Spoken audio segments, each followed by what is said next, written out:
Ram sir, first of all hearty welcome to TGV Telugu. TGV మన 150th episode. Visualisation ని ఒక lemon కి ఎట్లా ఎక్స్ప్లెయిన్ చేస్తారు చెప్పు. ఇవాళ మీ ఇంటి దగ్గర నుంచి ఇక్కడికి వచ్చారు, ఎన్నింటికి బయలుదేరారు? 9:10 కి బయలుదేరాను. ఎన్నింటికి ఇక్కడికి ఉండాలని బయలుదేరారు? 9:45 కల్లా ఉండాలనుకున్నా. సో ఆల్రెడీ విజువలైజ్ చేశారు.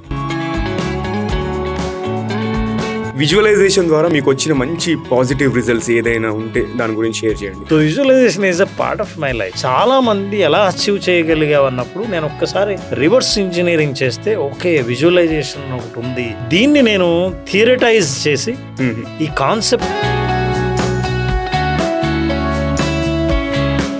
ఐకాన్ స్టార్ అల్లు అర్జున్ గారికి పర్సనల్ కోచ్ రామ్ జలదుర్గం గారు. సార్, ఆయనతో ఎక్స్పీరియన్స్ ఎలా ఉంది అండ్ హంబుల్ ఉంటారా? How is your experience? Our journey start in 2017 and is a very aspiration. చాలా మందికి తెలియదు అల్లు అర్జున్ పుస్తకాలు బాగా చదువుతారు. అంటే నేను ఏదైనా సాధిస్తే అమ్మాయి ఇంకా అయిపోయింది. మిగతా వాళ్ళు పొగిడినా మెచ్చుకున్నా ఎంత మెచ్చుకున్నా I met with an accident. ఎంత యాక్సిడెంట్ అయిందంటే మా కాలు సగానికి విరిగి కాలు వేలాడింది. సర్జరీ అయింది, రాడ్ పెట్టారు, అంతా అయిపోయింది. 4 నుంచి 6 వారాలు లేదా మాక్సిమం 12 వారాల లోపల న్యాచురల్ గా ఎముక అతుక్కోవాలి, కానీ అతుక్కోలేదు. 3 సంవత్సరాల దాకా అతుక్కో. డాక్టర్స్ అడిగితే సరే ఫినామినా ఒక్కోసారి జరుగుతూ ఉంటది, అంతే చెప్పలేము మనం అని. Realized about the visualization. I wanted to start in 3 months. I got it. నేను విజువలైజ్ చేసి తర్వాత నేను ఎక్స్రే తీసి చూపిస్తే సర్ప్రైజింగ్లీ అతుకుని. చాలా మంది జాబ్ వదిలేసిన తర్వాత చాలా మంది ఎదురు చూస్తారు, వీడు ఎలా ఉన్నాడు జాబ్ తర్వాత. When I thought I started visualising, resign చేసిన తర్వాత I must get the double revenue. First month it self I got exactly the double my salary. Wow wow. ఇప్పుడు విజువలైజేషన్ మీద కొంతమందికి నమ్మకం ఉండదు కదా, సో వాళ్ళకి ఏం చెప్తారు?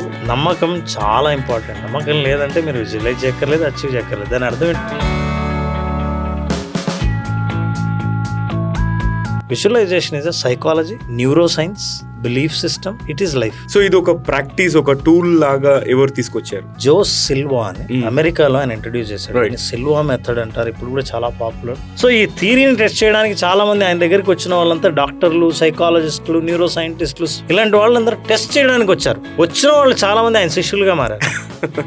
ఈ పవర్ ఆఫ్ విజువలైజేషన్ ని మనం ఎలా లెవరేజ్ చేసుకోవచ్చు? మనకేం కావాలి, నేనేం సాధించాలనుకుంటా అన్నది ఫ్యూచర్ టెన్స్ లో ఉంటుంది. వచ్చేంత వరకు ఎదురు చూడడం అందరూ చేసే పని. వచ్చిన తర్వాత మీరు ఎలా ఎమోషనల్ గా ఫీల్ అవుతారో ఆ ఎమోషన్స్ ని ఫీల్ అవ్వడం విజువలైజేషన్ చేసే ప్రాక్టీస్. చాలా రోజుల నుంచి ప్రాక్టీస్ చేస్తున్నారు కదా విజువలైజేషన్. ఏదైనా అన్ఎక్స్పెక్టెడ్ రిజల్ట్ వచ్చిందా? ఎస్ అండి, వస్తుంది. ఎందుకంటే ఒక ఆయనకి నేను కోచింగ్ ఇస్తున్నప్పుడు I have given all the coaching that he was okay with that, is so happy and everything is very clear and all.